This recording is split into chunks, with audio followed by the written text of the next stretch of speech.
الحمد لله الذي أبدع الأفلاك والأرضين، والصلاة والسلام على من كان نبيا وآدم بين الماء والطين، وعلى آله وأصحابه أجمعين. أما بعد، فأعوذ بالله من الشيطان الرجيم. بسم الله الرحمن الرحيم. لا تعاونوا على الإثم والعدوان. صدق الله العظيم وصدق رسوله النبي الكريم الأمين. صلاة وسلاما عليك يا رسول الله. حضرات محترم، نہایت ہی واجب الاحترام معزز ناظرین و سامعین کرام، السلام علیکم ورحمۃ اللہ وبرکاتہ ومغفرتہ. جیسا کہ آپ بخوبی جانتے ہیں، خزینہ رمضان کے پروگرام میں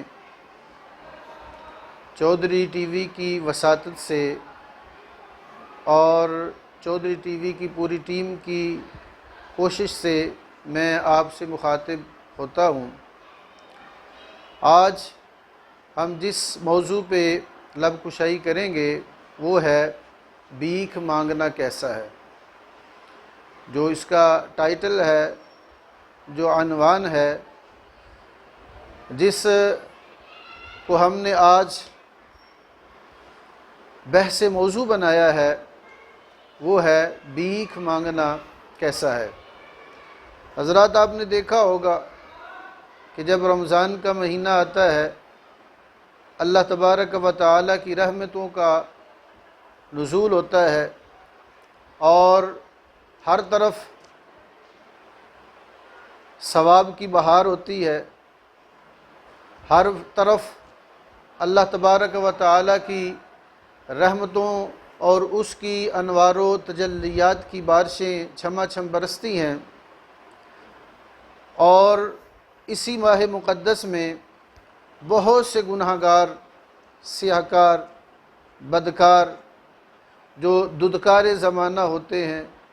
جن کا دنیا میں کوئی پرسان حال نہیں ہوتا، جن کو کوئی اپنے پاس بٹھانا پسند نہیں کرتا، جن سے کوئی بات کرنا گوارا نہیں کرتا، بلکہ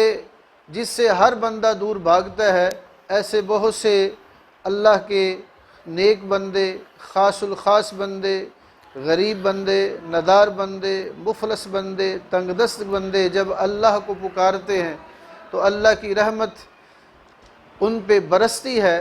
تو اللہ تبارک و تعالیٰ کی رحمتوں سے، اللہ تبارک و تعالیٰ کے کرم سے وہ اللہ کی بارگاہ میں جب اپنے گناہوں کو پیش کرتے ہیں، خطاؤں کو اس رب العالمین کی بارگاہ میں پیش کرتے ہیں، رب العالمین نہ صرف ان کے گناہوں کو معاف فرماتا ہے، نہ صرف ان کی خطاؤں کو معاف فرماتا ہے، بلکہ رب العالمین اپنے فرشتوں سے فرماتا ہے، فرشتوں، ارے یہ دیکھو، یہ میرے بندے میری بارگاہ میں مجھ سے سجدے کی حالت میں التجا کر رہے ہیں، مجھ سے مانگ رہے ہیں، اور ان کو پتہ ہے کہ میرے علاوہ ان کو کوئی عطا کرنے والا نہیں ہے. میرے در کے علاوہ یہ کسی دوسرے کے در پہ جانا گوارا نہیں کرتے ہیں. تو فرشتوں، تم گواہ ہو جاؤ، میں نے اپنے بندوں کو اپنی رحمت سے معاف فرما دیا ہے. تو حضرات عزیز وقار، آپ نے یہ بھی دیکھا ہوگا، جب رمضان کا مہینہ آتا ہے، ایک طرف تو اللہ کی رحمتیں ہیں، اللہ سے مانگنے کا ذریعہ ہے، اللہ کے قریب ہونے کا ذریعہ ہے. یہ ماہ مقدس اللہ تبارک و تعالیٰ کی بارگاہ میں متقی اور پرہیزگار بننے کا بھی ذریعہ ہے. اللہ تبارک و تعالیٰ کی بارگاہ سے بے پناہ، اللہ تبارک و تعالیٰ کی بارگاہ سے بے حساب و کتاب انوار و تجلیات کو لوٹنے کا مہینہ ہے. تو دوسری طرف ہم دیکھتے ہیں کہ وہ جو ایمان میں ناقص ہیں، جو یقین میں کمزور ہیں، جو نہ ادھر کے ہیں نہ ادھر کے ہیں، وہ لوگ میری مراد وہ گداگر، وہ بھیک مانگنے والے، جن کا مقطع و متاع یہی ہے، جن کا حاصل الماخذ یہی ہے کہ وہ اللہ سے نہیں مانگتے ہیں، وہ دوسروں کے سامنے، مخلوق کے سامنے اپنا ہاتھ پھیلاتے ہیں۔ تو اسی ضمن میں آج ہم بات بھی کریں گے، اور نبی کریم صلی اللہ علیہ وسلم کا فرمان بھی آپ کے گوش گزار کرتا جاؤں کہ کریم آقا علیہ الصلاۃ والسلام فرماتے ہیں کہ اللہ تعالیٰ کا اعلان ہے، اللہ کا فرمان ہے۔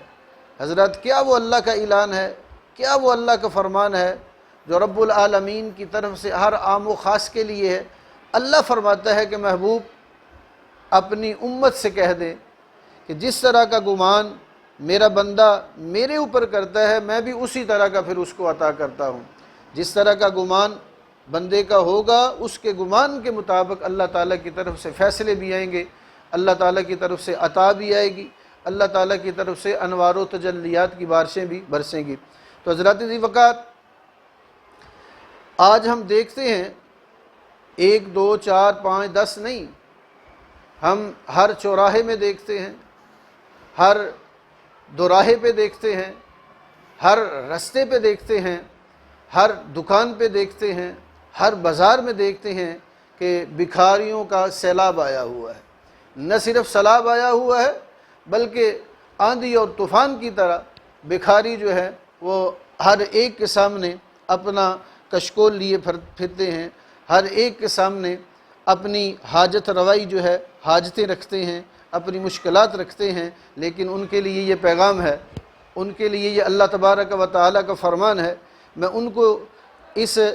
چودھری ٹی وی کی وساطت سے بتا دینا چاہتا ہوں کہ میرے رب کا فرمان ہے کہ لا تعاونوا علی الاسم والعدوان۔ ایک تو وہ گداگر ہیں، ایک تو وہ بھکاری ہیں جو اللہ کی ذات سے نہیں مانگتے ہیں، رحمتوں کے مہینے میں بھی اللہ سے نہیں مانگتے ہیں، ان کے لیے یہ پیغام ہے، اور ساتھ ان کے لیے جو ان کو دیتے ہیں، جو صاحب ثروت ہیں، جو مال و زر رکھتے ہیں، جن کو اللہ کی ذات نے بے پناہ عطا کیا ہوا ہے، جو اللہ تعالیٰ کے خزانوں سے لیتے ہیں اور ان کو اللہ کے خزانوں سے لینے کا طریقہ سلیقہ بھی آتا ہے، ان کے لیے یہ پیغام ہے کہ اللہ قرآن میں فرماتے ہیں کہ لا تعاونوا علی الاثم والعدوان۔ اس کا مطلب یہ ہے کہ اللہ فرماتے ہیں کہ تم گناہ میں اور لا تعاونوا علی الاسم والعدوان، گناہ میں اور ناجائز کاموں میں تم کسی کی مدد نہ کرنا۔ اگر تم کسی کی مدد کرنا چاہتے ہو، تعاونوا علی البر والتقوی، تم اگر کسی کی مدد کرنا چاہتے ہو،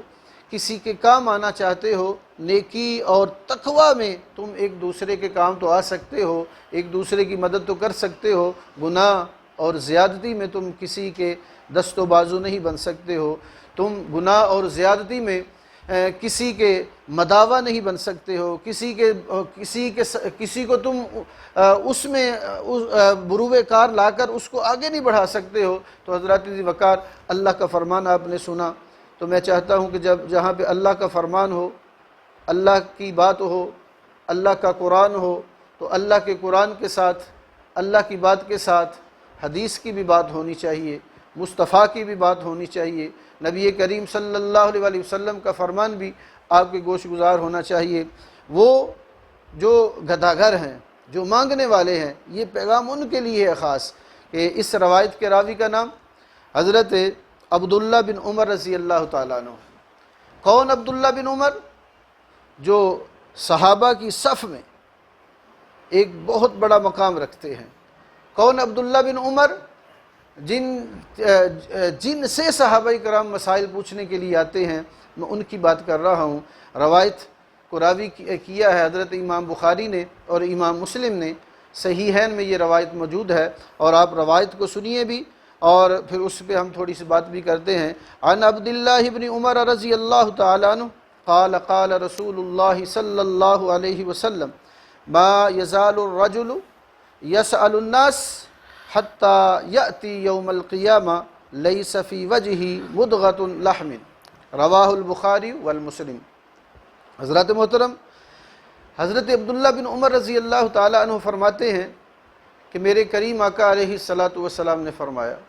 میرے نبی نے فرمایا، کون نبی؟ جس کے لیے اللہ تبارک و تعالیٰ نے کل کائنات کو پیدا فرمایا ہے، وہ نبی جو تمام نبیوں کے امام ہیں، وہ نبی جو امام کل ہیں، وہ نبی جن کو اللہ تبارک و تعالیٰ فرمائے کہ محبوب آپ اپنی مرضی سے لب کشائی نہیں کرتے ہیں، جو میں حکم فرماتا ہوں وہی آپ کی زبان اقدس سے الفاظ ارشاد ہوتے ہیں۔ وما ینطق عن الہوا کی پیاری زبان رکھنے والے نبی فرماتے ہیں، میرے مصطفیٰ کا فرمان خدا کی قسم ایمان والوں کے سینوں میں ٹھنڈ بھی ڈال دیتا ہے اور ایمان والوں کے سینوں میں اسلام کی شمع کو بھی روشن کر دیتا ہے۔ دعا ہے کہ اللہ تعالی ہمیں اپنے نبی کی تعلیمات پر اور رسول کریم صلی اللہ علیہ وسلم کے فرمان پہ زندگی گزارنے کی توفیق عطا فرمائے۔ تو حضرت عبداللہ بن عمر راوی کا نام ہے، وہ فرماتے ہیں کہ نبی کریم صلی اللہ علیہ وسلم نے فرمایا کہ جو آدمی ہمیشہ لوگوں سے بھیک مانگتا رہتا ہے، حضرات توجہ طلب بات ہے، یہ ان کے لیے ہے جنہوں نے یہ قسم اٹھا رکھی ہے کہ ہاتھ سے ہم نے کچھ کرنا نہیں ہے، حالانکہ نبی پاک صلی اللہ علیہ وسلم فرماتے ہیں کہ الکاسب حبیب اللہ، جو اپنے ہاتھ سے کمائی کرتا ہے، جو ہاتھ سے محنت مشقت کر کے اپنے بچوں بیوی بچوں کا پیٹ پالتا ہے، فرمایا کہ اس کو عام نہ سمجھنا، اس کو عام نہ جاننا، اس کو ببولی نہ سمجھنا، بلکہ وہ تو اللہ کا دوست ہے۔ الکاسب حبیب اللہ، ہاتھ سے کمائی کر کے بچوں کو کھلانے والا، رزق حلال کما کر کھلانے والا اللہ کا دوست ہے۔ اور ادھر نبی پاک صلی اللہ علیہ وسلم فرماتے ہیں کہ جو لوگوں سے بھیک مانگتا رہتا ہے، جو لوگوں سے سوال کرتا رہتا ہے، جو لوگوں سے اپنی حاجتیں جو ہے وہ ان کے آگے رکھتا رہتا ہے، تو کریم آقا علیہ الصلاۃ والسلام نے فرمایا کہ یہاں تک کہ جب قیامت کا دن ہوگا، نفسا نفسی کا عالم ہوگا، سورج سوا نیزے پہ ہوگا اور زمین تانبے کی طرح تپتی ہوگی، ہر طرف نفسا نفسی ہوگی، اور اس قیامت کے دن کو تو اللہ نے قرآن میں بھی بیان فرمایا، یوم یفر المرء من اخی و امہ و ابی و صاحبتہ و بنی، اور پھر فرمایا واتقوا یوما لا تجزی نفس عن نفس شیئا ولا يقبل منها عدل ولا تنفعها شفاعت ولا هم ينصرون، اور اسی دن کے بارے میں اللہ نے قرآن میں فرمایا کہ اذا السماء انفطرت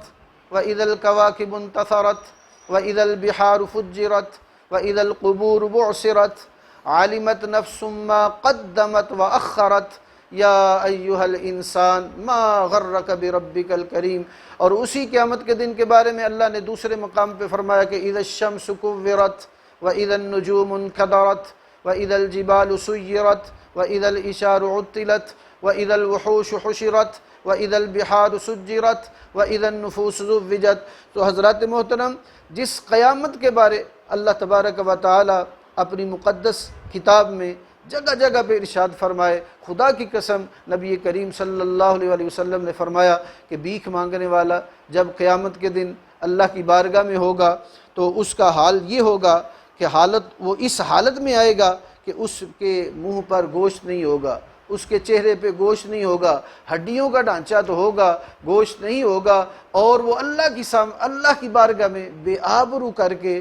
اللہ کی بارگاہ میں پیش کیا جائے گا۔ حضرات، یہ لمحہ فکریہ ہے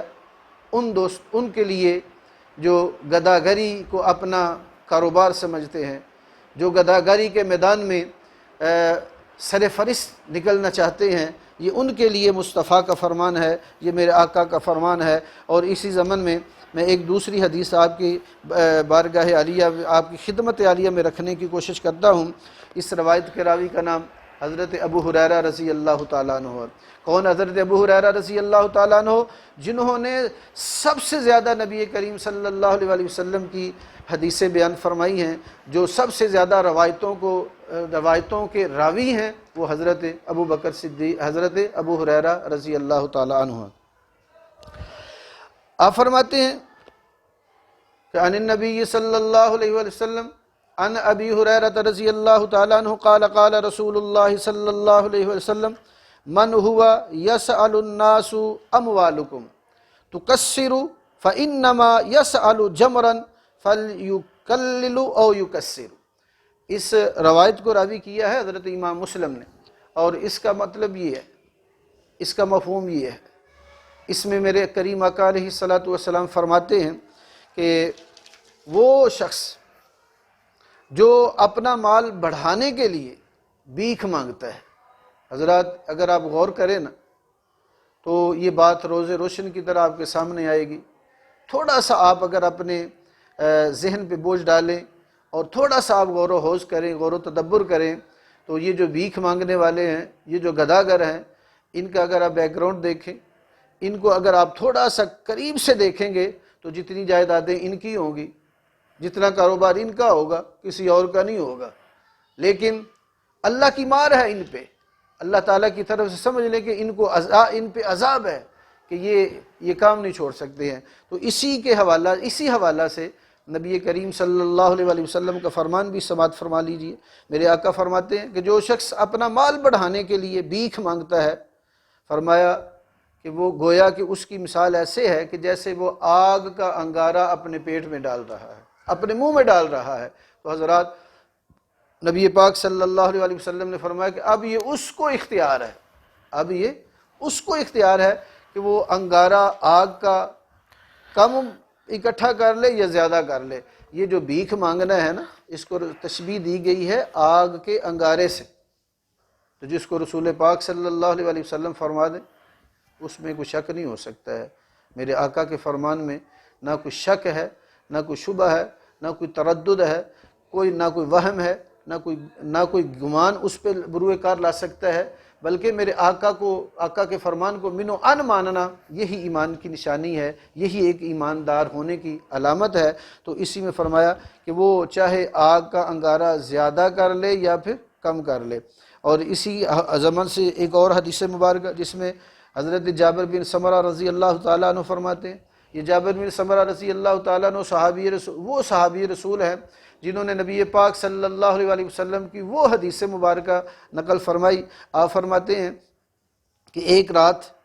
میں نکلا، 14ویں کا رات بڑی آب و تاب کے ساتھ چمک رہا تھا، تو میں جب نبی پاک صلی اللہ علیہ وسلم کی بارگاہ میں پہنچا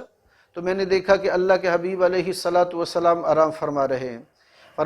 فرماتے ہیں کہ میں کبھی ایک نظر مصطفیٰ کریم علیہ الصلاۃ والسلام کے چہرہ کی طرف دیکھتا ہوں اور ایک نظر جو ہے میں آسمان کے چاند کی طرف دیکھتا ہوں۔ فرماتے ہیں کہ میں بڑی دیر اسی کشمکش میں رہا، کبھی وہ آسمان کی بلندیوں پہ چمکنے والا چاند دیکھتا ہوں تو کبھی آمنہ کی گود میں چمکنے والے چاند کو دیکھتا ہوں، کبھی وہ آسمان کا چاند دیکھتا ہوں، کبھی وہ عبداللہ کا در یتیم دیکھتا ہوں۔ تو فرماتے ہیں کہ میں نے یہ آخر کار میرے دل نے یہ فیصلہ کیا فَإِذَا هُوَ أَحْسَنُ عِنْدِي مِنَ الْقَمَرِ کہ میرے محبوب کا چہرہ، میرے نبی کا چہرہ چاند کے چمکنے سے بھی زیادہ خوبصورت ہے، چاند کی روشنی سے بھی، چاند کے نور سے بھی زیادہ جو چمکدار چہرہ ہے وہ میرے مصطفیٰ کا ہے۔ تو حضرات ذی وقار یہ وہی جابر بن سمرہ رضی اللہ تعالی عنہ اس روایت کو نقل کرتے ہیں۔ آپ فرماتے ہیں کہ بھیک مانگنے والا اس کی مثال ایسے ہے کہ جیسے وہ کوئی بندہ اپنے منہ کو نوچتا ہے۔ حضرات کسی بندے کو اس کے ہاتھ میں کیل پکڑا دیے جائیں اور ان کیلوں سے یا کسی لوہے کی چیز سے کسی کے منہ کو نوچا جائے، اس پہ لائنیں اور لکیریں لگائی جائیں، تو فرمایا کہ جو بھیک مانگتا ہے وہ اپنے منہ کو نوچتا ہے۔ اس پہ تھوڑا سا غور فرمائیے گا ضرور، یہ بات توجہ طلب ہے۔ بھیک مانگنے والا اپنے منہ کو نوچتا ہے اور بھیک مانگنے والا اپنے منہ میں آگ کا انگارہ بھرتا ہے۔ بھیک مانگنے والا قیامت کے دن اللہ کی بارگاہ میں بے آبرو ہو کر اللہ کی بارگاہ میں آئے گا۔ بھیک مانگنے والا اپنے مال کو بڑھانے کی کوشش تو کرتا ہے، لیکن نبی کریم صلی اللہ علیہ وسلم کا فرمان ہے کہ وہ بھیک تو مانگتا رہے گا، لیکن جب اللہ کی بارگاہ میں آئے گا تو ذلیل و رسوا ہو کر وہ اللہ کی بارگاہ میں پیش کیا جائے گا۔ تو حضرات ذی وقار اللہ تبارک و تعالیٰ سے دعا ہے کہ ہمیں اللہ تعالیٰ ایسی لعنت سے بچنے کی توفیق عطا فرمائے۔ اور آخر میں ایک پیغام ان دوستوں کے لیے جو اس کا مستحق نہیں ہوتا تو اس کو وہ خیرات دیتے ہیں، وہ سمجھتے ہیں کہ اس نے اللہ کا نام لیا ہے، ہم تو اللہ کے نام پہ دے رہے ہیں۔ تو میرے کریم آقا علیہ الصلوۃ والسلام نے فرمایا زکوٰۃ دینے سے پہلے، صدقہ دینے سے پہلے اور اس طرح کے لوگوں کو دینے سے پہلے تھوڑا بندے کو قرآن و حدیث کی روشنی میں دیکھ لینا چاہیے کہ جو اس کا مستحق نہ ہو اس کو نہیں دینا چاہیے۔ آج لوگوں کا جو رجحان ہے، لوگوں کا جو ایک ذہن بنا ہوا ہے، کسی اپاہج کو نہیں دیتے ہیں، کسی لنگڑے کو نہیں دیتے ہیں، کبھی کسی جو اس کا حقدار ہے اس کو نہیں دیتے ہیں۔ وہ جو بازاری عورتیں گانا بجانے والی، جو جناب والا ہر ایک کے آگے ہاتھ پھیلاتی ہیں، وہ ان سے گانا بھی سنتے ہیں، ان سے جناب والا خوش گپیاں بھی لگاتے ہیں اور